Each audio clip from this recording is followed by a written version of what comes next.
Practice पे focus कीजिए। चलिए आइए, रीट नाम सुने होंगे, वहां बताने भूल गए थे। आर्टिकल 32 के तहत 32 के तहत कितने रीट है हमारे संविधान में? 5। बंदी, प्रत्यक्षीकरण और इसके तहत किसी भी व्यक्ति को अगर कोई पुलिस पकड़ती है या अरेस्ट करती है तो उसको 24 घंटे के अंतर्गत जिला मजिस्ट्रेट या कहीं भी सामने का जो न्यायालय होगा उसको पहुंचाना होता है। ये वो पुलिस अधिकारी का ये कर्तव्य है। अगर आपको पकड़ के रखा हो 24 घंटा तक आपको वहीं पे रखे तो आप पूछ सकते हैं कि मेरा गलती क्या है और मेरे क्यों अभी तक न्यायालय नहीं पहुंचाया गया, ठीक ना। तो इसका बंदी प्रत्यक्षीकरण का वही होता है कि आपको 24 घंटे के अंतर्गत कहाँ पहुंचाना है? न्यायालय तक। ये काम किसका है? पुलिस का, ठीक ना। दूसरा आता है परमादेश। परमादेश मतलब परम प्लस आदेश हो रहा है, तो इसका मतलब कि कोई सरकारी अधिकारी सही ढंग से काम नहीं कर रहा है तो उसके उच्च अधिकारी उसको बोलेगा कि नहीं काम अपना सही से करो। हाँ, तो ये वही है परमादेश। अभी आप समझ के चले गए मेंस में सब में लिखना होगा। अभी पीटी के लिए थोड़ा जल्दी करना है, और क्योंकि क्वेश्चन देख के लगेगा कि नहीं कि कहाँ से पॉलिटिकल क्वेश्चन पूछ रहा है, तो बहुत माइन्यूट पूछ रहा है क्वेश्चन, ऊपर ऊपर पूछ रहा है, ठीक है ना। फिर आता है प्रतिषेध। जब तक आप लोग सेट नहीं मारेंगे समझ में नहीं आएगा। प्रतिषेध, प्रतिषेध निषेध नाम सुने तो इसमें कोई हाईकोर्ट या सुप्रीम कोर्ट अधीनस्थ न्यायालय अपने क्षेत्राधिकार से बाहर जाकर अगर कुछ न्याय दे रहा है तो सुप्रीम कोर्ट जो ऊंचा लेवल का जो कोर्ट है वो बोलेगा कि अपने लिमिट में रहा करो, अपने दायरे में रहा करो। कौन? उच्च न्यायालय अधीनस्थ न्यायालय को बोलेगा। प्रतिषेध का मतलब भी होता है क्या? मना करना, वही होता है ना।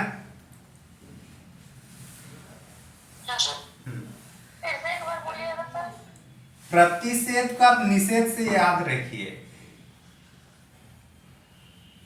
प्रतिषेध को आप निषेध से याद कीजिए। इसका मतलब है कि कोई अधीनस्थ न्यायालय, जैसे कि हाईकोर्ट किसके अधीनस्थ न्यायालय है? सुप्रीम कोर्ट के अधीनस्थ न्यायालय जो जिला कोर्ट वगैरह है वो किसके अधीनस्थ है? हाईकोर्ट का अधीनस्थ है कि नहीं है? तो अगर कोई अधीनस्थ न्यायालय अपने दायरे से बाहर जाकर काम करता है, जैसे आप लोग देखे होंगे कोई क्रिमिनल को बचाने के लिए कोई वकील अपने जो दायरा है उसको लांग देता है, देते हैं कि नहीं? हाँ, तो ऐसी स्थिति में उच्च न्यायालय जो भी उसके ऊपर वाला न्यायालय बोलेगा कि आप अपने हद में रहा करो। इसी को बोल रहा है आपका प्रतिषेध। समझ में आ रहा है? हाँ। तो प्रतिषेध हो गया, बंदी प्रत्यक्षीकरण, परमादेश, प्रतिषेध, सब आर्टिकल 32 में ही है। आर्टिकल 32 क्या है कि किसी भी व्यक्ति का अगर उनके फंडामेंटल राइट्स का उल्लंघन हो रहा है, किसका?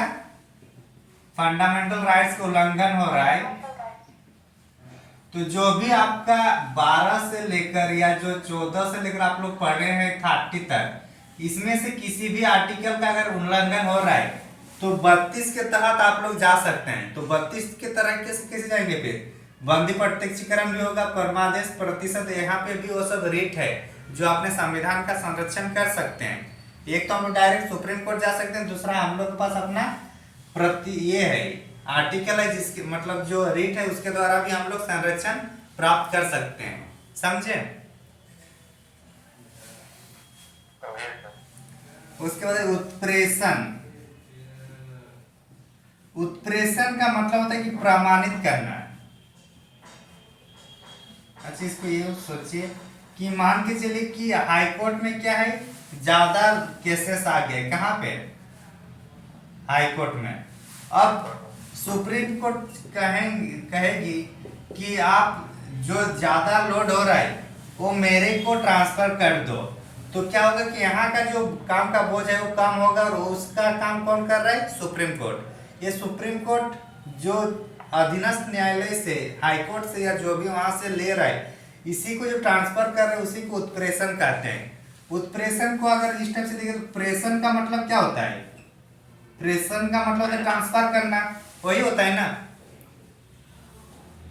तो उसी से उत्प्रेषण मतलब जो केसेस है वो सुप्रीम कोर्ट तक पहुंचाना, अगर ज्यादा केसेस बढ़ रहा है तो, या सुप्रीम कोर्ट खुद चाहेगा कि मुझे वाला केस चाहिए तो मेरे पास ट्रांसफर कर दो, ये बोल सकते हैं।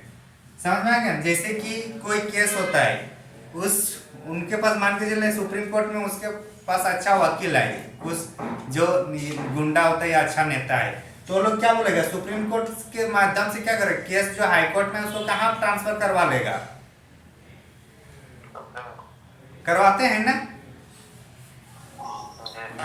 तो इसलिए थोड़ा मूवी देख लिया कीजिएगा। तो बंदी प्रत्यक्षकरण, परमादेश, प्रतिषेध, उत्प्रेषण और एक है अधिकार, क्या है? हाँ, इसका मतलब अभी जो हाल फिलहाल में बीपीएससी में जो टीचर लोग पकड़ा जा रहा है, या फिर हम लोग का कहाँ पे पकड़ा था कि वो टीचर शराबी है, बाकी 3000 या 4000 के लिए एक मैडम को रखे थे पढ़ाने के लिए, तो क्या मैडम पढ़ा रहे लेकिन अधिकार के वो मैडम को है या फिर जो सिलेक्ट हुआ है उसका है?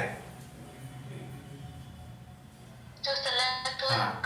तो इस तरीके से भी ऑफिस में भी काम होता है कि कोई एक ऑफिस, जैसे जनरली ग्रुप डी वाला में होता है, रेलवे ग्रुप डी में किसी का सिलेक्शन हो जाता है, सिलेक्शन होता है लेकिन वो खुद काम ना करके किसी और को रखता है काम करवाने, और उनको पैसा दे देते जितना होता है मजदूरी टाइप से।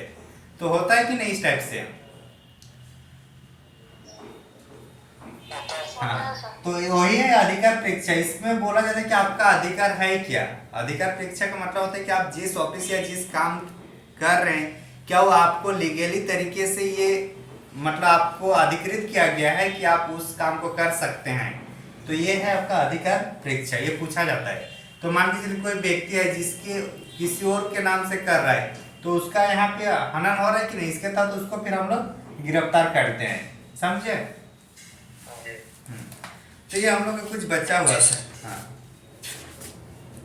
आज है आइए हम लोग का कौन सा टॉपिक है? राज्य के नीति निर्देशक तत्व हो चुका है। मूल कर्तव्य कौन से संविधान संशोधन में लाया गया है? 42 अमेंडमेंट। कौन सी समिति की सिफारिश पर? हाँ बोलिए।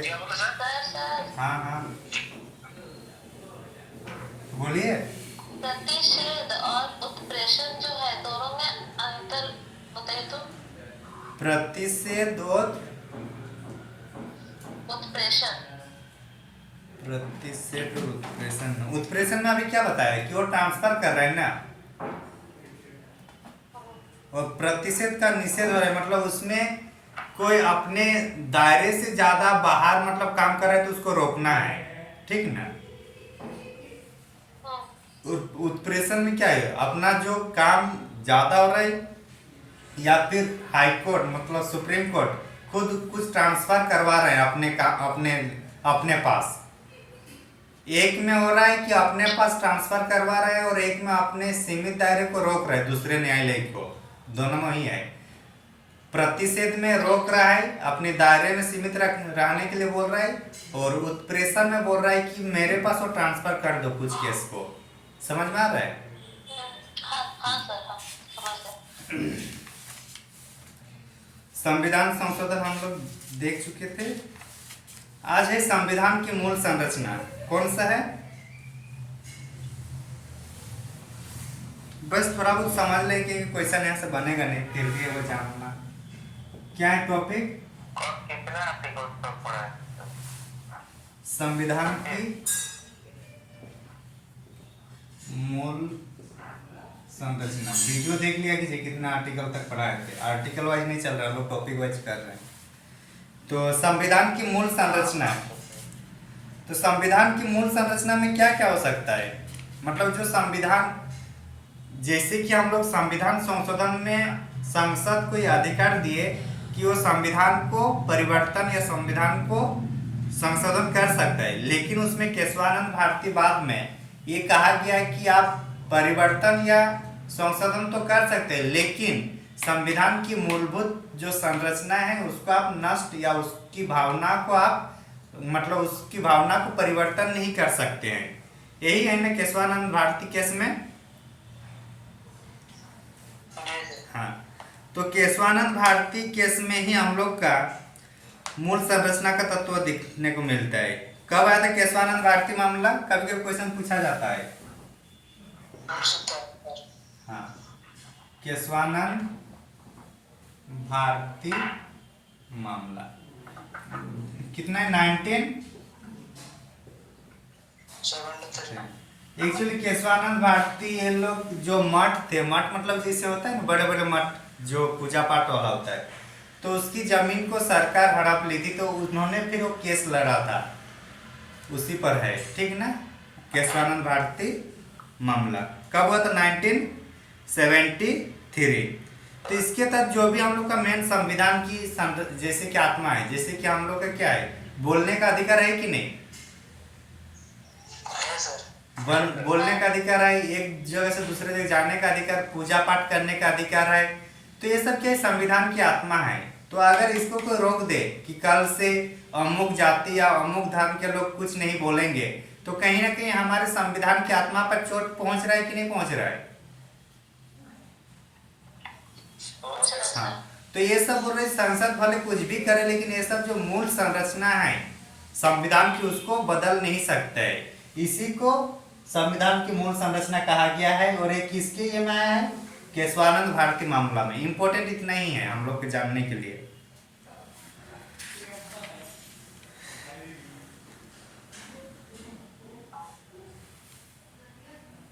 इसमें से कुछ कुछ और बात होगा जिसको डेट पूछा जाता है, तो उसका मैं फोटो भेज देंगे, ठीक है, उसको याद रख लीजिएगा।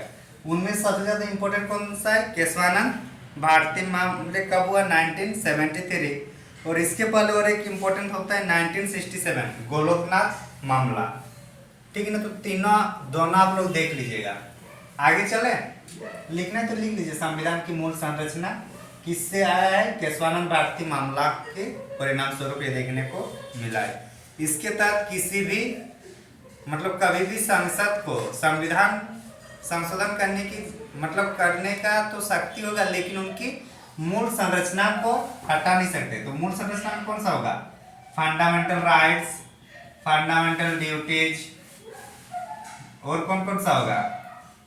न्यायपालिका, न्यायपालिका की शक्ति, कार्यपालिका की शक्ति, ये सब क्या है?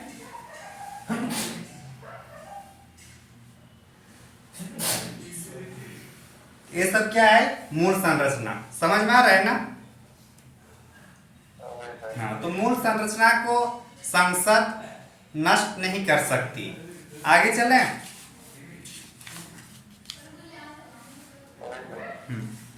हम लोग का जो सरकार है, भारत सरकार या भारतीय संविधान में जो हम लोग का शासन प्रणाली चल रहा है, ये अध्यक्षीय शासन प्रणाली है या संसदीय शासन प्रणाली है? क्या है? कौन सी शासन व्यवस्थाएं हैं? अरे बोलिए।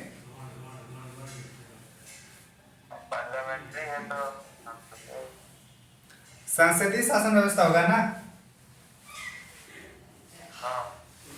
तो हम लोग का होगा संसदीय व्यवस्था। हेडिंग क्या है? सिलेक्शन के लिए ज्यादा इंपॉर्टेंट क्या है? झारखंड जीके को। तो झारखंड जीके को स्ट्रॉन्ग रखना है, समझे ना। और जीएस में जितना पढ़ा रहा हूँ, हिस्ट्री में तो बहुत ज्यादा पढ़ा दिया हूँ, तो उसको रिवीजन कर पा रहे हैं तो अच्छी बात है। कोशिश कीजिए हिस्ट्री में अच्छा खासा नंबर लाने का। अच्छा, उसमें आप लोग का मीडिएवल छूटा है, उसको करा देंगे, ठीक है ना, उसको करा देंगे मीडिएवल वाला। और जियोग्राफी में जो इम्पोर्टेंट है वो कर रहे हैं हम लोग, और पॉलिटी में भी जो इम्पोर्टेंट है वो चल रहा है। तो ज़्यादा टेंशन नहीं लेना है। इधर जितना हो रहा है उसको डेली 1-1.5 घंटा दीजिए, बाकी टाइम झारखंड में फोकस कीजिए, समझे। क्योंकि अभी जो बाहर के बच्चे लोग जो आ रहे हैं वो लोग झारखंड पढ़े नहीं है, जो आ रहे हैं, तो वो लोग को फाइट कहाँ हम लोग करेंगे? झारखंड में, झारखंड जीएस में। जबकि जीएस में वो लोग को हम लोग जनरल स्टडी में हम लोग नहीं कर पाएंगे, क्योंकि वो लोग यूपीएससी वाले रहते हैं या बीपीएससी वाले रहेंगे तो वो लोग का जीएस सिस्टम रहेगा। लेकिन झारखंड वो लोग अभी नहीं पढ़े, अभी पढ़ना शुरू कर रहे हैं। ठीक ना, अभी बच्चों का फोन आ रहा है कि मतलब कौन सा बुक ले झारखंड के लिए। तो आप लोग के लिए यहाँ पे लीड होगा कि नहीं, जो बाहरी छात्र आएंगे उसके साथ। हाँ, क्या हुआ विकास? जी सर। तो हम लोग का सरकार क्या है, संसदीय सरकार। एक होता है संसदीय सरकार और दूसरा होता है अध्यक्षीय सरकार। जैसे कि यूएसए, अमेरिका हुआ, ये सब जो है ये अध्यक्षीय सरकार है। वहाँ की अध्यक्ष मतलब जो राष्ट्रपति है वो वहाँ का मेन रोल होता है। जबकि हम लोग के यहाँ मेन रोल किसका है, प्रधानमंत्री का या राष्ट्रपति का? प्रधानमंत्री का। तो हम लोग इसमें देखेंगे कि संसदीय सरकार की विशेषताएं क्या देखेंगे हम लोग। हाँ, तो विशेषताएं में पहला पॉइंट देखेंगे नामित एवं वास्तविक कार्यपालिका। नामित एवं वास्तविक कार्यपालिका। कार्यपालिका मतलब समझते हैं ना,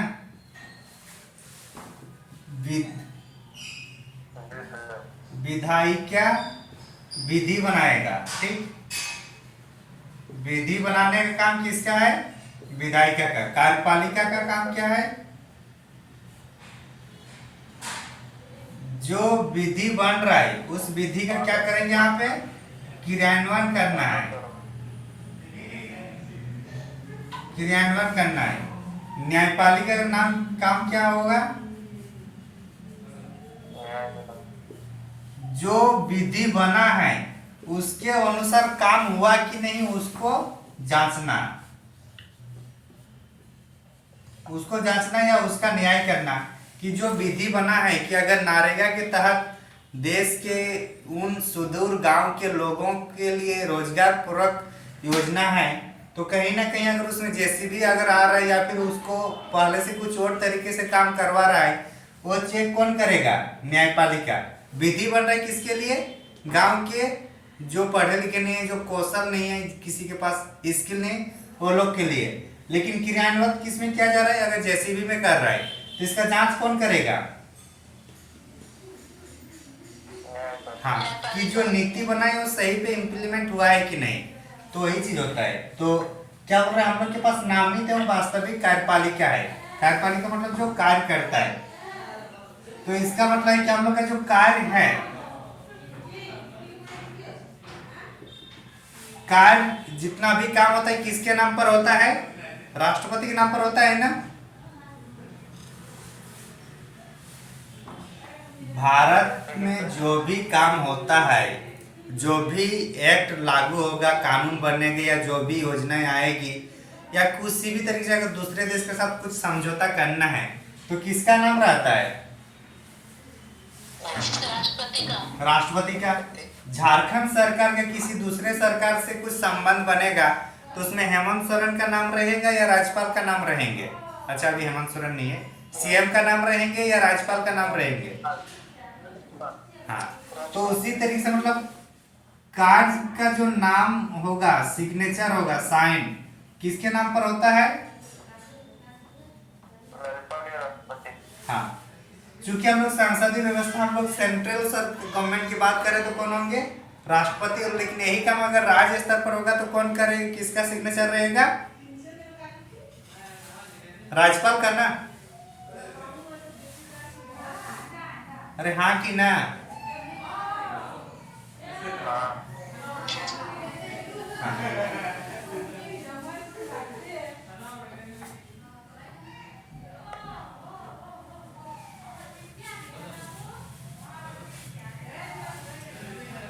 तो सिग्नेचर किसका रहेगा, राष्ट्रपति का। लेकिन ये एक्चुअली काम किसका है, कौन करवाता है, प्रधानमंत्री करवा रहे हैं ना। विदेश कौन जा रहा है, राष्ट्रपति द्रौपदी मुर्मू या नरेंद्र मोदी। हाँ, भले वो जा रहे हैं लेकिन सिग्नेचर किसका जाएगा, ठप्पा, ये स्टाम्प राष्ट्रपति का। हाँ, तो ये क्या सिर्फ नाम मात्र का है कि नहीं? जी सर। जबकि वास्तविक किसका है?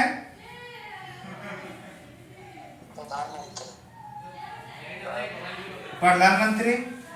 तो ये पहला पॉइंट कि हम लोग का विशेषता है कि नामित एवं वास्तविक कार्यपालिका है। नामित में कौन हो रहा है? राष्ट्रपति। जबकि वास्तविक में कौन हो रहा है हम लोग का? प्रधानमंत्री। समझ में आ रहा है? हाँ, जी सर।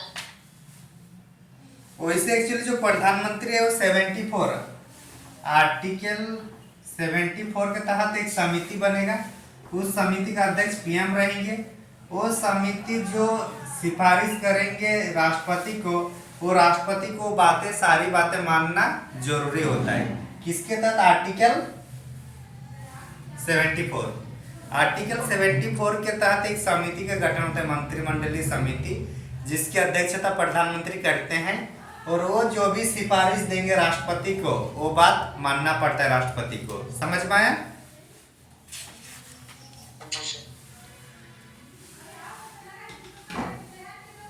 क्या वो विकास समझ में आ रहा है ना?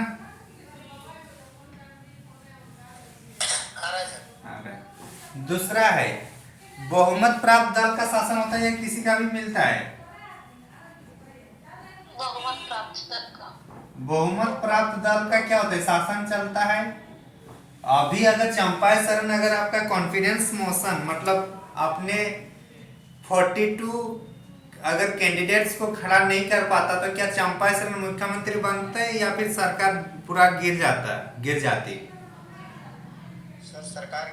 सरकार गिर जाती, या तो दूसरी सरकार मिल जाते बन जाते भाजपा वाला, या फिर राष्ट्रपति शासन होता। यही होता ना। तो इसका मतलब है कि बहुमत प्राप्त दल मतलब 50% प्लस होना चाहिए, यही ना? कोई भी सरकार बनाने के लिए 50% से प्लस होना चाहिए, यही हो रहा है ना? जी हाँ। दूसरा है सामूहिक उत्तरदायित्व। सामूहिक उत्तरदायित्व। सामूहिक उत्तरदायित्व क्या हो रहा है कि कोई मंत्री अगर जैसे कि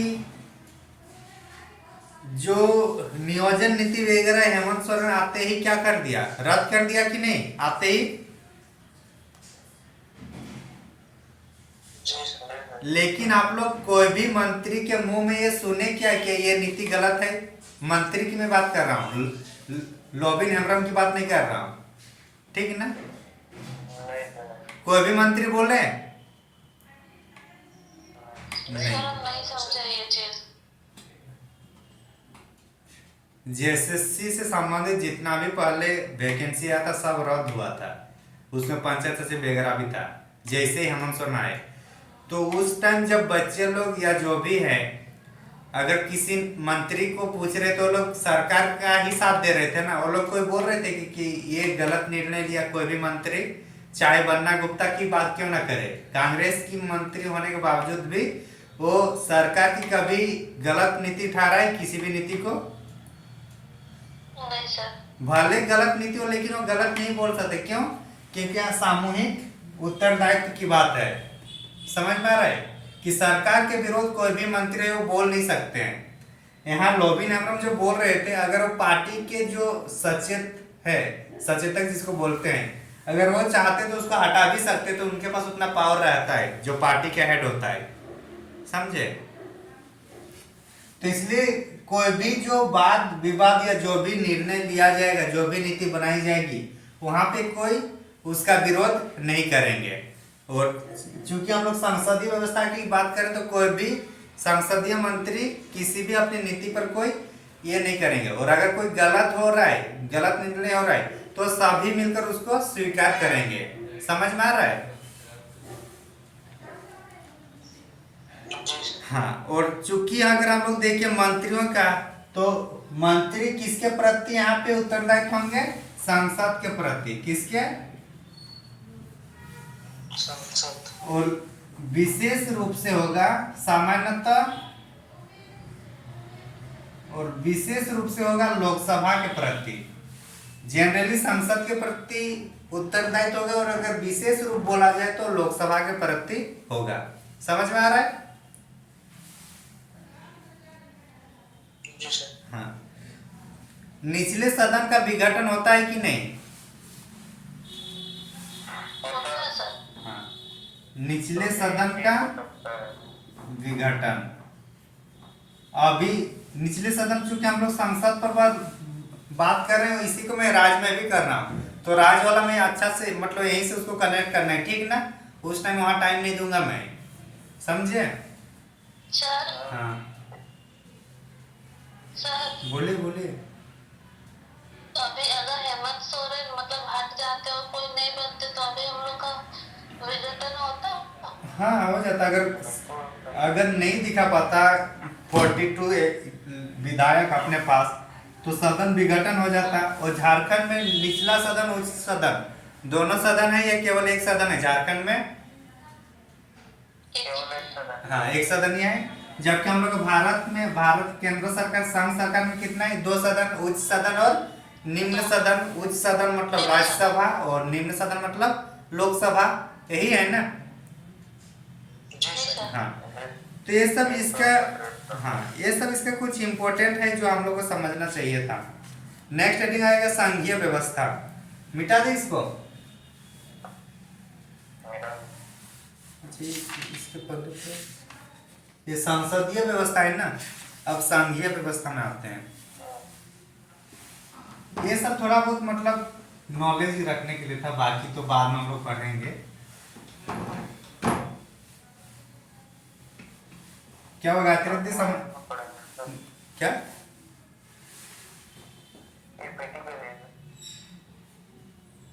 क्या वो संभव गायत्री है कि नहीं? ऊपर पर जा रहा है या समझ में आ रहा है? क्या बोले सर? गायत्री है कि नहीं पूछ रहा हूँ। नहीं है ना? अच्छा है लेकिन म्यूट है।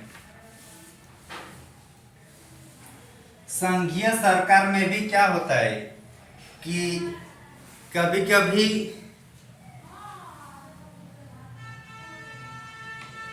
एक ही सरकार का अधीन चलता है, कि मतलब सेंट्रल में जो सरकार है उसी का राज्य में भी सरकार हो और हर जगह उसी का सरकार हो, ऐसे चलता है ना?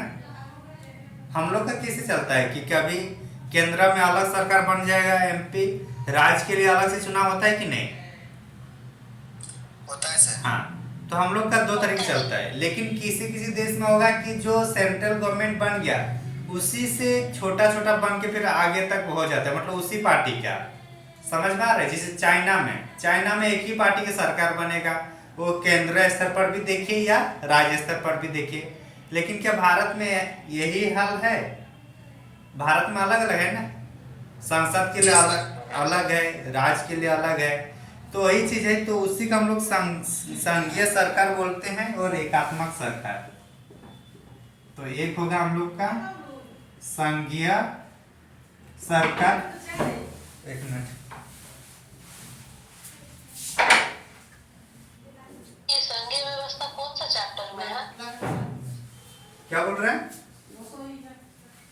संघीय व्यवस्था कौन सा चैप्टर में है? कौन सा में होगा शंभू बताइए।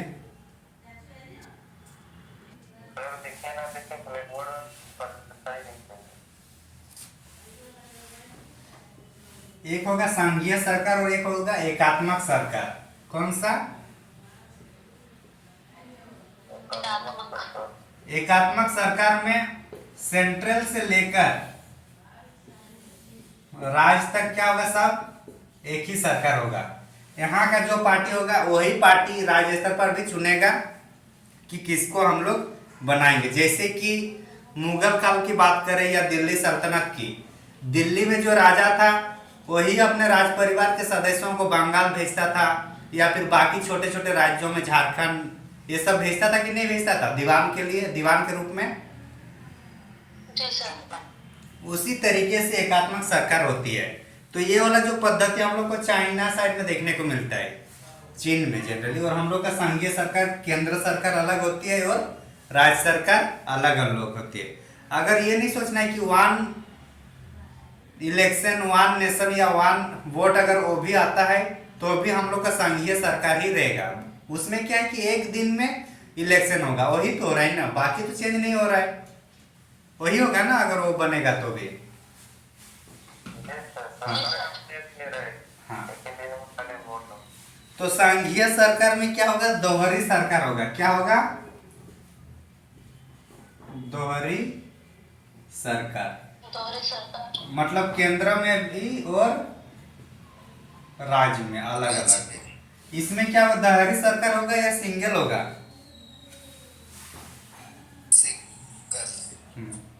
एकल सरकार।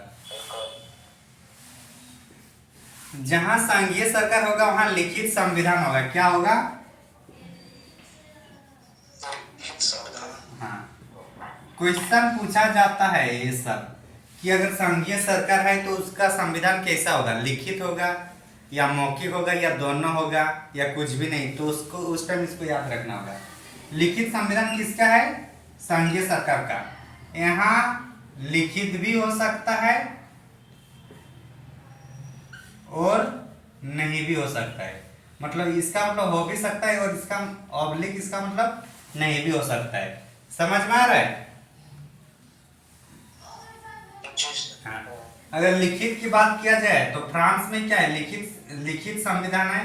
जबकि अलिखित की बात किया जाए तो ब्रिटेन में क्या है, ब्रिटेन में लिखा हुआ है क्या, ब्रिटेन का संविधान लिखा हुआ नहीं है। क्रॉस का मतलब लिखा नहीं है किसमें, ब्रिटेन में। जबकि लिखा है कहाँ का, फ्रांस का। लेकिन दोनों क्या है, एकात्मक सरकार है।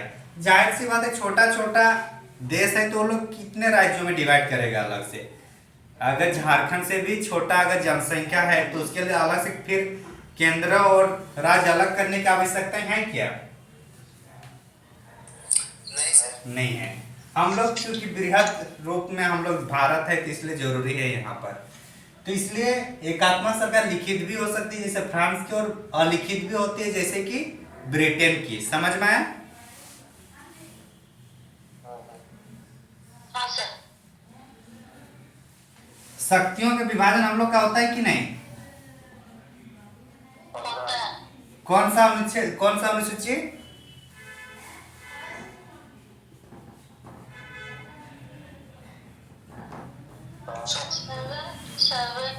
सातवीं अनुसूची में। सातवीं अनुसूची में पहले केंद्र सरकार के पास कितनी विषय थी,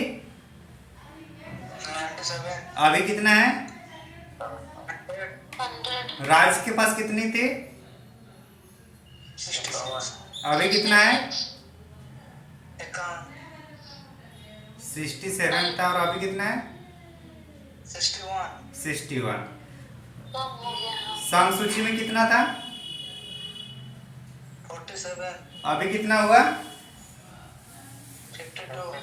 52। 52।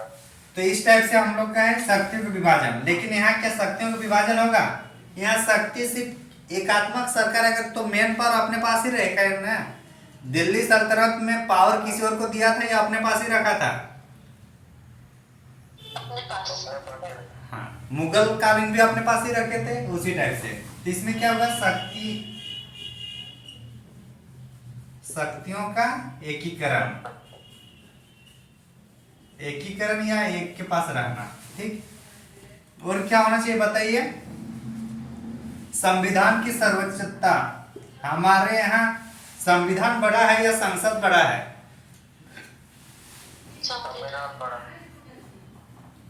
संविधान की सर्वोच्चता। तो भारत में सबसे पावरफुल कौन है, संसद, प्रधानमंत्री, राष्ट्रपति या संविधान? और संविधान का संरक्षण करता कौन है, न्यायपालिका, सुप्रीम कोर्ट। Supreme court. तो कहीं ना कहीं अगर इनडायरेक्टली अगर देखा जाए तो पावरफुल कौन है हमारे यहाँ, सुप्रीम कोर्ट है। ये सब शासन व्यवस्था चलाने के लिए मोदी जी कहीं भी कुछ गलत काम करेंगे तो कौन उधर से रोकेगा,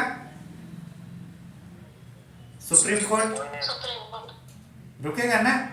नोटबंदी आया तो पूछा ना सुप्रीम कोर्ट के आखिर क्यों किए, इतने लोगों का जो समय बर्बाद हो रहा है या जो हरासमेंट हुआ उसका क्या करना है।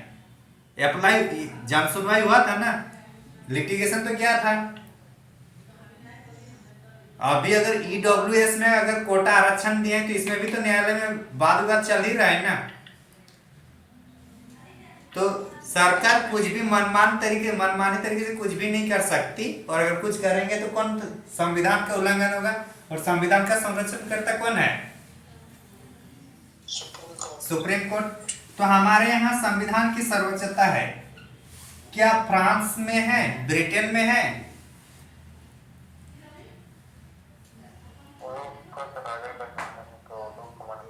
हाँ, एक कहावत है कि ब्रिटेन में संसद सिर्फ और सिर्फ एक लड़की को लड़का और एक लड़का को लड़की नहीं कर सकते, बाकी सब कुछ कर सकते हैं। वो लोग के पास उतना पावर है वहां के सांसद को।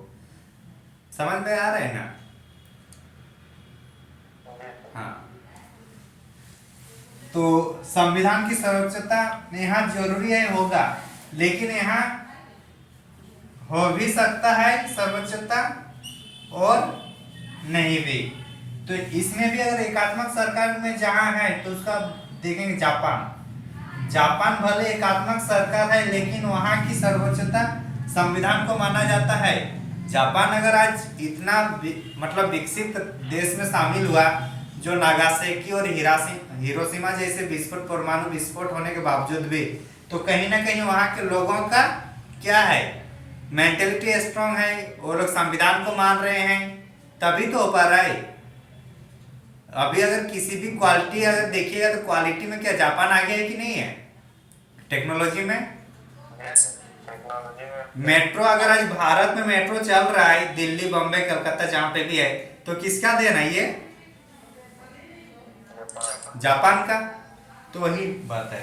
तो जापान में संविधान की सर्वोच्चता को माना गया है, जबकि कहाँ है फिर ब्रिटेन में संविधान की सर्वोच्चता नहीं है, ब्रिटेन में संसद की सर्वोच्चता है, ठीक ना। ब्रिटेन में किसकी सर्वोच्चता है, संसद की। और यही संसद को कहा गया कि वहां सिर्फ और सिर्फ जो नेचुरल है उसको चेंज नहीं कर सकते, मतलब अगर कोई महिलाएं हैं तो उसको पुरुष नहीं बोल सकते हैं, पुरुष नहीं कर सकते हैं, और अगर कोई पुरुष है तो उसको महिलाएं नहीं कर सकती है, बाकी सब कुछ काम वो लोग चेंज कर सकते हैं। कौन, वहां के संसद। समझ में आ गया संविधान की सर्वोच्चता। हमारा संविधान कैसा है, कठोर है या मुलायम है, बीच वाला है। लेकिन जब हम लोग संघीय सरकार की बात करेंगे तो हम लोग उसको कठोर ही ज्यादा मानेंगे। जैसे कठोर कैसे होगा, बीच वाला भले मानते हैं, लेकिन जैसे ही कुछ हम लोग को लगता है कि राज अलग होने वाला है या देश में कोई अशांति फैलने वाला है, सीधा संविधान किसके हाथ में चला जाता है, सेंट्रल के चला जाता है ना, एकात्मक हो जाता है ना तुरंत। जी सर। हाँ, तो ही है कि हमारा संविधान कठोर है। जैसे बहुत आप चेंज कर सकते हैं, कुछ भी चेंज कर सकते हैं, बॉयस जो है हम लोग का एज, जो वोट देने का आप कर सकते हैं छोटा बड़ा, लेकिन क्या हमारे जो शिक्षा प्राप्त करने का अधिकार या फिर एक जगह से दूसरे जगह जाने का अधिकार या विरोध करने का अधिकार, क्या इसको कभी सरकार छीन सकती है? नहीं सर। नहीं ना। नहीं सर। हाँ, एक एक्ट है, तो हम लोग कुछ एक एक्ट है,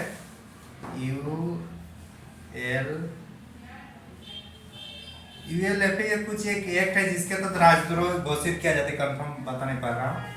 तो राजद्रोही एक एक्ट जो उस टाइम बनाया गया था जब गांधी जी लोग थे या फिर भगत सिंह लोग थे, उस टाइम का नीति अभी भी चल रहा है। तो अभी सुप्रीम कोर्ट बोल रहा है कि इस नीति को हटाओ, क्योंकि ये उस टाइम का बना हुआ था। और उस नीति के तहत अभी क्या कर रहे हैं, कोई सरकार के विरुद्ध कुछ बोल रहे हैं तो क्या बोल दे रहे हैं, उसको राजद्रोही, देशद्रोही घोषित किया जा रहा है कि नहीं। हाँ सर। तो उसको हटाने की मांग की जा रही है अभी, क्योंकि उसका कोई अभी औचित्य है नहीं। क्यों ऐसा कर रहे हैं, क्योंकि हम लोग को बोलने का अधिकार है। अगर सरकार को हम लोग क्रिटिसाइज नहीं करेंगे तो कैसे चलेगा, क्रिटिसाइज होना जरूरी है। और अगर हम लोग क्रिटिसाइज करेंगे और इसको बोलेगा कि ये बोलने नहीं देंगे, तो फिर सरकार सही से चल पाएगी क्या? नहीं हाँ, सर।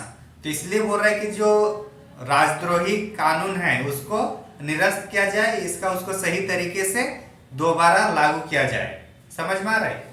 फिर भी मतलब बोलने का अधिकार को छीना ना जाए, इसका मतलब वही था। समझ में आ रहा है? हाँ सर। हाँ, तो कठोर संविधान हम लोग का होगा कठोर संविधान। न्यायपालिका हम लोग का स्वतंत्र है कि नहीं?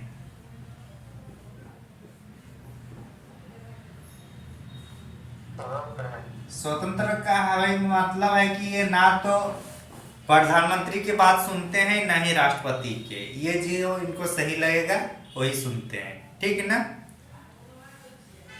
समझ में आया? जी सर। हाँ। हम लोग का द्विसदनीय विधायिका है या एक सदनीय? तो इस सदन जो सदन है। कौन कौन सा? लोकसभा और राज्यसभा। झारखंड में क्या है, द्विसदनीय या एकल? एक सदन है। तो यहाँ तक सबको समझ में आ गया? हाँ, नेक्स्ट टॉपिक केंद्र और राज्य संबंध। किसी को नींद नहीं आ रही ना? पहले ही बोला था क्लास 9 बजे तक जाएगा। नहीं आ रही सर, आप कुछ रह रही। विधायक का कार्यकाल 5 साल का होता है, मेंबर ऑफ पार्लियामेंट का भी 5 साल होता है, लेकिन उसको राज्यसभा का बना देने के बाद तो राज्यसभा का कार्यकाल 6 साल का होता है, तो वो 6 साल तक रहेगा क्या? हाँ, तो फिर चुनाव जो लड़ा होगा तो वो तो 5 साल के लिए जीता रहता है। कौन? जो लोकसभा में जाता है वो 5 साल के लिए रहता है, लेकिन जो राज्यसभा में जाएगा वो 6 साल का होता है। तो फिर उसी लोकसभा में से ही ना वो चले जाता है राज्यसभा। तो लोकसभा का सदस्य नहीं रहते ना राज्यसभा में जो जाते हैं।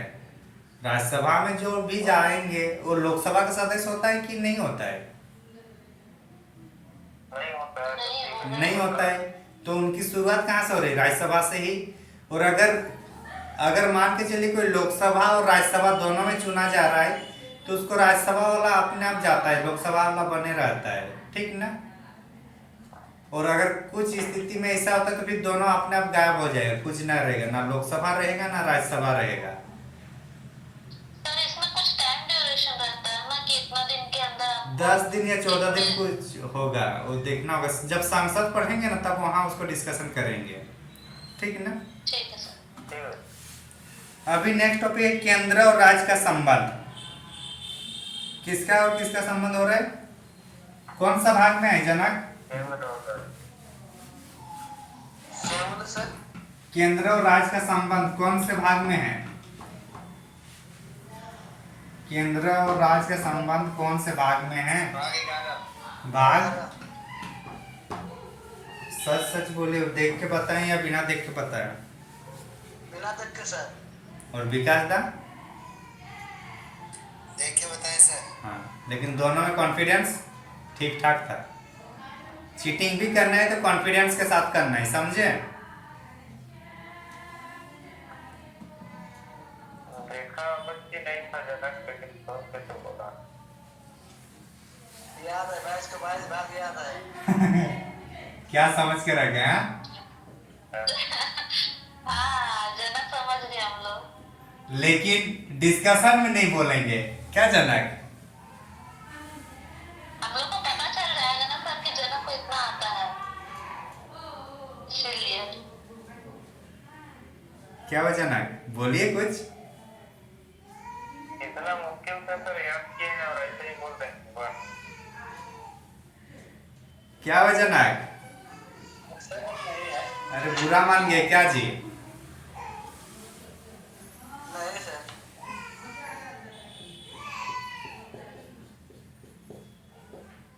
भाग कितने में है?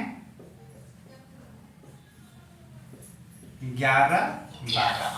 तो एक्चुअली केंद्र राज्य संबंध तो 11 ही जनरली है, लेकिन उसका 12वां भाग भी हम लोग को देखने को मिलता है। तो एक्चुअली यहाँ 3 संबंध होता है केंद्र और राज्यों के बीच। एक होगा विधायी, दूसरा प्रशासनिक और तीसरा वित्तीय। तो इतना ही इंपॉर्टेंट है, आगे नहीं जाएंगे हम लोग, क्योंकि हम लोग को पीटी निकालना है, ठीक ना। हाँ सर। हाँ, क्या बोलते हैं, कुछ कहावत है ना, अच्छा बाद में देखेंगे कौन सा कहावत है। विधायी संबंध ना,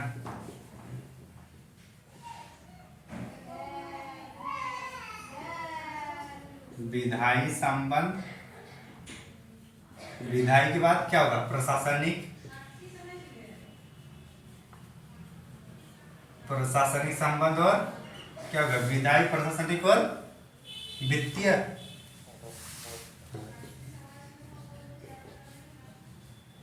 तो वित्तीय में टैक्स वगैरह आ जाता है, ठीक है ना। विधायी में कौन सा होगा कि केंद्र सरकार कुछ अगर कुछ नियम बना रही है तो राज्य सरकार भी जैसे इसका संबंध देखिए कि अगर कोई टॉपिक है जैसे शिक्षा वाला है, शिक्षा समवर्ती सूची का विषय है ना। हाँ, तो अगर समवर्ती सूची मान के चले सेंट्रल गवर्नमेंट ने कुछ पॉलिसी बनाई है और अगर राज्य सरकार भी उसमें बनाने जा रही तो उसका ओवरलैप नहीं होना चाहिए। और अगर दोनों का अगर नीति नियम बना हुआ है सेम टॉपिक पर तो केंद्र सरकार वाला को मान्यता देना पड़ेगा। किसको? केंद्र वाले को। लेकिन अगर राज्य सरकार ने जो नियम बनाए हैं वो राष्ट्रपति के अनुमति पर बनाए हैं या राष्ट्रपति के सिग्नेचर करवा कर, तो फिर राज्य वाला ही चालू रहेगा, समझे। हाँ, तो ये सब हम लोग का क्या बोल रहे हैं, आयुष्मान जो है मुख्यमंत्री और प्रधानमंत्री दोनों का है, तो आ सकता है इसमें। आयुष्मान योजना मुख्यमंत्री प्रधानमंत्री दोनों के नाम से है। अच्छा, हाँ, तो क्योंकि हो सके झारखंड सरकार भी उसी नाम से चला रही तो उसको भी ये कर दिए। जैसे कि आयुष्मान योजना पश्चिम बंगाल में नहीं है क्योंकि वहाँ की सरकार उसको खुद चला रही है पहले से ही, तो इसलिए उसको वहाँ नहीं लागू करवाएगी, समझे। लेकिन अगर कोई ट्रेड से संबंधित है, कोई एक राज्य से दूसरे राज्य जो ट्रेड होगा तो उससे संबंधित जो नियम कानून बनेगा उसमें राष्ट्रपति की सिफारिश या राष्ट्रपति के सिग्नेचर होना जरूरी है। तो इस टाइप से कुछ विधायी व्यवस्था होगा, कुछ प्रशासनिक व्यवस्था होगा और कुछ वित्तीय। तो तीनों को हम लोग का अलग अलग करना है। विधायी संबंध कौन सा है, भाग 11 में कहाँ पे है, आर्टिकल कहाँ से कहाँ, जनक आर्टिकल कहाँ से कहाँ तक बोल रहा हूँ ना, 255 तक जाएगा सर।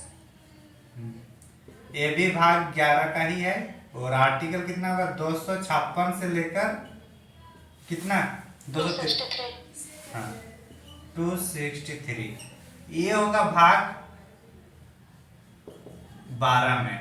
वित्तीय वाला संबंध जो होगा भाग 12 में है और विधायी और प्रशासनिक के भाग 11 में है। इसका आर्टिकल कितना है, 268 से 293। 268 से लेकर 293। तो केंद्र राज्य संबंध में हम लोग को फिलहाल इतना ही पढ़ना है पीटी के लिए, नोट डाउन कर लीजिए इसको। आगे चले, केंद्र राज्य संबंध भाग जनरली 11 में है और अगर यूपीएससी होगा तो दोनों देगा, भाग 11 में है या भाग 12 में, दोनों में है, केवल भाग 11 में है। तो क्या होगा आंसर, दोनों में है। विधायी संबंध भाग 11 में 245 से 255, प्रशासनिक संबंध भाग 11 में 256 से 263, वित्तीय संबंध भाग 12 में 268 से लेकर 293। यही है ना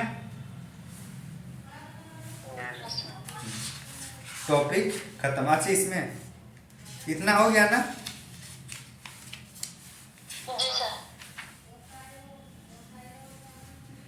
वित्त आयोग के संबंधित नाम सुने आप लोग,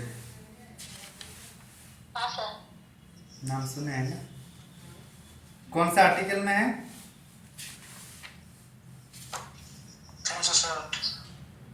कब? 260। 260 या 280? 280। हाँ तो फिर बीता वगैरह 280 में है। इस जितना भी कमीशन है ना, बाद में एक ही साथ करेंगे तो अच्छा रहेगा, सोच रहा हूँ। ठीक है ना? ठीक सर। अच्छा, आप लोग अभी जैसे कि सेंट्रल गवर्नमेंट हेमंत सोरेन को गिराना चाह रही थी कि नहीं चाह रही थी? पूरा चाहिए। पूरा चाह रही थी। जो राज्यपाल है हम लोग का, कौन है अभी? पता नहीं। राधा कृष्णन। ये कौन से पार्टी से संबंधित है? कौन सी पार्टी? बीजेपी। बीजेपी। तो जितना सेंट्रल गवर्नमेंट चाह रही थी, कहीं ना कहीं हम लोग का राज्यपाल भी चाह रही थी। अगर थोड़ा भी अगर एक भी अगर आगे पीछे होता तो तुरंत क्या करता, भाजपा का सरकार ला देती, या फिर ये क्या बोलते हैं उसको, राष्ट्रपति शासन लगा देती। करते कि नहीं करते लोग? जी सर। थोड़ा भी टाइम नहीं देता। लेकिन मान के चलिए अगर ये जो राज्यपाल कोई किसी भी पार्टी से संबंधित नहीं होता, तो क्या 5 दिन 6 दिन टाइम देता कि नहीं देता वो? देता सर। हालांकि फिर भी यहाँ टाइम दिया, क्यों? क्योंकि यहाँ एक आदिवासी मुख्यमंत्री है, और अगर आदिवासी मुख्यमंत्री को जैसे उसको जेल पहुंचा दिए बिना कुछ, अभी तक तो सिद्ध हुआ नहीं। सिद्ध हुआ है क्या कुछ? नहीं सर। अभी तो मुकदमा ही चल रहा है ना, अभी तो पूरा जजमेंट तो आया नहीं ना, फिर भी जेल दे गया। लेकिन मान के चलिए अगर इसी स्थिति में अगर इनको पूरी तरह से हटा देता और नया सरकार आते, तो झारखंड एक क्या आदिवासी राज्य के रूप में जाना जाता है कि नहीं? जी सर। और अगर आदिवासी राज्य के रूप में जाना जाता है और यहाँ पे अगर तुरंत इसको हटाकर भाजपा की सरकार लाया जाता या फिर राष्ट्रपति शासन, तो मोदी के ऊपर, मोदी जी के ऊपर एक ये आता है कि नहीं कि ये आदिवासी समाज को भी नहीं छोड़ रहा है, वो लोग को भी शोषण कर रहे, आता है कि नहीं? तो कहीं ना कहीं उसका जो वोट बैंक होगा या जो वोट बैंक रहता, वो उसको आघात पहुंच, उसको नुकसान पहुंचता कि नहीं पहुंचता? हाँ, तो इसलिए इसको हटाए नहीं। अगर यही अगर 3-4 साल पहले बाद में अगर एमपी का होता, तो आज ये जो समीकरण दिख रहे हैं, समीकरण नहीं दिखता। क्या लगता है यहाँ का जो विधायक है करोड़ों रुपया देता, वो लोग भी तो चेंज हो ही जाते हैं ना। कहाँ तक रखेंगे? ओडिशा ले जाएंगे, छत्तीसगढ़ ले जाएंगे, कहीं ना कहीं तो सेटिंग करवा ही देता है। लोग करते कि नहीं करते हैं? तो सामने एमपी का इलेक्शन है, इसलिए वो लोग ज्यादा दिमाग नहीं लगाए 6-7 महीने के लिए। नहीं तो क्या लग रहा है, मोटू भाई ऐसे छोड़ देता झारखंड को, अब हॉर्स ट्रेडिंग कर देता। अभी बोलिए फिर से बता दीजिए। हाँ क्या ये कहानी था, ये कुछ थोड़ी, क्या टॉपिक थोड़ी है। हाँ तो टॉपिक नहीं था, तो आपको ये कहानी नहीं, फिर से बता दीजिए। क्या कहानी बताना है? अभी सरकार गिराने का चांस पूरा था हेमंत सोरेन की, ठीक ना? अगर यही अगर 6 महीने बाद अगर एमपी के इलेक्शन नहीं होता, तो मोदी सरकार चाहती कि अपना इलेक्शन मतलब अपने पार्टी यहाँ सरकार बना। कहाँ पे? झारखंड में।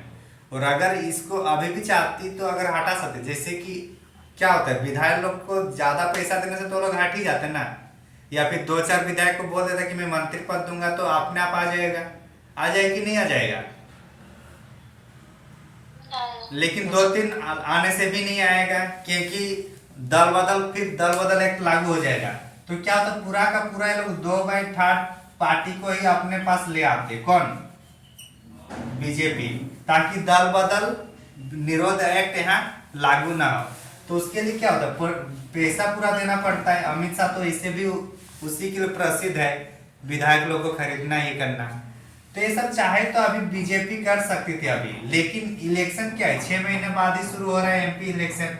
अगर ऐसा करता तो कहीं ना कहीं यहाँ का जो झारखंड का आदिवासी लोग या बिहार या कहीं पे भी अगर एमपी जहाँ पे भी है, जहाँ पे भी आदिवासी हैं, चाहे आसाम की हो या महाराष्ट्र के हो या कहीं पे भी, बिरसा मुंडा भगवान या झारखंड को लोग आदिवासी समाज वाले मानते हैं। तो अगर यहाँ अगर अपने लोगों पर अगर ये उलट फेर कर रहे, तो कहीं ना कहीं नेगेटिव इम्पैक्ट वो लोग का जाएगा कि नहीं, इम्प्रेस मोदी के प्रति। हाँ, तो यही कारण है कि अभी इसको उलटफेर नहीं किए यहाँ पे, नहीं तो अगर मान के चले अगर यहाँ 3 साल अगर रहता ना तो हो सके तो कर दिए होते हैं लोग। और दूसरी बात है, चूंकि हम लोग का जो राष्ट्रपति जी भी है वो भी अभी आदिवासी है, तो इसलिए भी उनका भी थोड़ा यहाँ ध्यान रखा जा रहा है, समझे। नहीं तो ये लोग नहीं छोड़ते, अगर 2-3 साल पहले होता तो कब का ही हट जाता। कुछ बात समझ में आ रही है। और हेमंत सोरेन की इसका डर हमेशा रहता है, तभी जब भी कुछ इस टाइप से होता है कहाँ भेज देता है, विधायक लोग को कहाँ भेजते हैं नहीं जानते।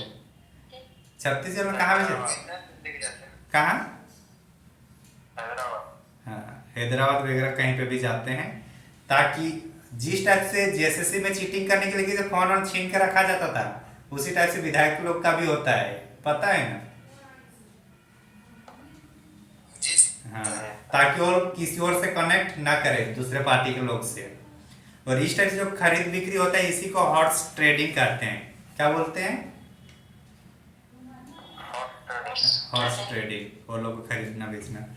तो हम लोग कहाँ तक देखे, हाँ, तो ऐसे में सहयोग कौन करते हैं यहाँ पे, जो सेंट्रल गवर्नमेंट का जो एजेंट के रूप में कौन रहता है, राज्यपाल। राज्यपाल यहाँ सेंट्रल गवर्नमेंट का सहयोगी के रूप में काम करता है। तो यही सब देखते हुए कि मतलब बार बार परेशान करते हैं राज्यपाल, जैसे कि केजरीवाल को वहां का जो ये है गवर्नर है, बार बार उसको परेशान करते हैं कि नहीं। ममता दीदी को वहां के राज्यपाल बार बार परेशान करते हैं कि नहीं करते हैं, क्योंकि वो राज्यपाल किसके थ्रू बना है, बीजेपी सरकार में। तो कहीं ना कहीं अपने जो सेंट्रल का जो पावर है वहां से जो आएगा ऑर्डर, उसको थोड़ा मानना पड़ेगा वो लोग को भी, नहीं तो बोलेगा आपका जो राज्यपाल है उसको हटा देंगे या फिर कहीं और शिफ्ट करा देंगे। तो इसलिए वो लोग भी प्रेशर डालते हैं। तो यही चीज जो हम लोग का क्या था कि सेंट्रल गवर्नमेंट और राज्य सरकार के बीच एक सही तरीके से तालमेल नहीं बैठता, और यही तालमेल नहीं बैठ पाने के कारण ही यहाँ पे अभी अलग अलग कमीशन आएगा जिसमें कहेगा कि जो राज्यपाल है उसको कोई पॉलिटिक्स चेहरा नहीं होना चाहिए, वो एक समाज सुधारक हो, प्लस उस राज्य का भी नहीं होना चाहिए जिस राज्य मतलब ऐसा व्यक्ति को चुना जाए जो उस राज्य का ना हो राज्यपाल। तो आप लोग आज तक कभी देखे हैं क्या कि झारखंड का कोई राज्यपाल झारखंड में बना है, या जो द्रौपदी मुर्मू बने, तो ये तो ओडिशा का भी तो बन सकते थे कि नहीं बन सकते थे, लेकिन ओडिशा का नहीं बना के झारखंड में बनाया गया। तो इसका वही है कि कोई भी राज्यपाल जो बनेगा उसका उस राज्य से नहीं होगा। अगर मान के चलो उस राज्य के होंगे, तो अगर जैसे झारखंड राज्य के होंगे तो क्षेत्रीय पार्टी को ही ज्यादा सहयोग करेंगे ना, या भाजपा की बात सुनेंगे, क्षेत्रीय को। यहाँ अगर कोई अलग राज्य मांग करेंगे तो उसको वो लोग राज्यपाल भी सहमत होगा कि नहीं होगा। हाँ, तो यही सब को रोकने के लिए, क्योंकि यही सब को रोकने के लिए फिर राज्यपाल को दूसरे राज्य से बनाया जाता है। जहां दंगा वगैरह होता है वहां उसी एरिया के फोर्स को डाला जाता है या दूसरे साइड के फोर्स को लाया जाता है। हाँ, ताकि वहां क्या हो कि जो इमोशनल अटैचमेंट है वो हो ना सके, समझे। तो यही सब कारण है। तो यही सब के लिए अलग अलग समय पर अलग अलग कमीशन का निर्माण हुआ, जैसे सरकारी आयोग, सेकेंड एआरसी, फर्स्ट एआरसी, तो सब पूछा जाता है, तो उसको थोड़ा लिख लेते हैं। क्या है, मिटा देना।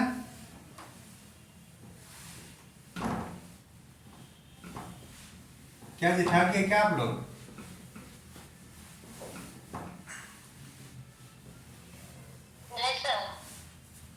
केंद्र राज्य से संबंधित आयोग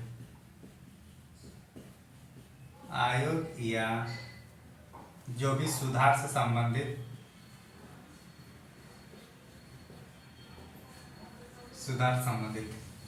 तो सुधार किसी केंद्र सरकार और राज्य सरकार में जब अलग अलग पार्टी में होता है तो दिक्कत होता है।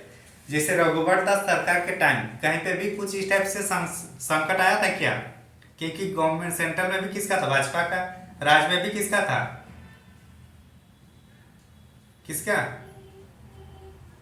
भाजपा। भाजपा का। तो उस टाइम सबसे अच्छा काम हुआ है झारखंड में, क्योंकि दोनों दोनों एक ही पार्टी था, तो काम पूरा भरपूर मात्रा में हुआ है। और अभी तक ये भी रिकॉर्ड है कि कोई भी मुख्यमंत्री 5 साल तक रहा क्या, कार्यकाल किसी का रहा? ये होने वाला तो ये भी नहीं छूट सर। गया। अभी तो एक ही है ना, रघुवर दास। जी हाँ। जी सर। तो प्रथम प्रशासनिक सुधार आयोग, प्रथम प्रशासनिक सुधार आयोग, प्रथम प्रशासनिक सुधार आयोग जो है ये कब आता है हम लोग का? 1996 में। कब आता है? 1996। अध्यक्षता होता है मोरारजी देसाई। आप लोग लिखते चलिए, Morarji Desai. Second ARC, ARC मतलब एडमिनिस्ट्रेटिव रिफॉर्म कमीशन। तो सेकेंड एआरसी हम लोग का 2005 में आता है। कब आता है?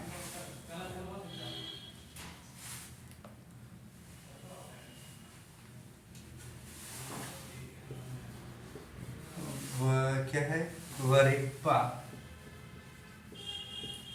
वरिप्पा मोइली, वरिप्पा मोइली इसका अध्यक्ष रहते हैं। 31 अगस्त लिख लिए दोनों।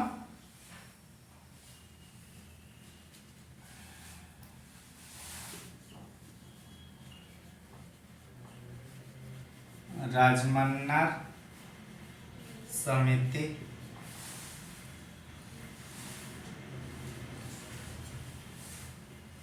नाइनटीन 69 का, ये 1969। सरकारिया आयोग, ये वेरी वेरी इंपॉर्टेंट कि सरकारिया आयोग किससे संबंधित है? सर सेकंड का अध्यक्ष कौन लिखे? क्या बोल रहे हैं? अध्यक्ष सेकंड का। अध्यक्ष वरिप्पा मोइली।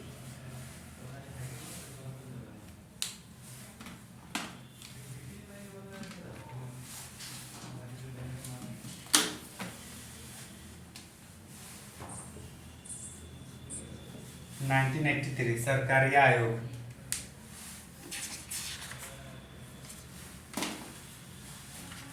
पूंजी आयोग 2007, पूंजी आयोग 2007, पूंजी आयोग 2007।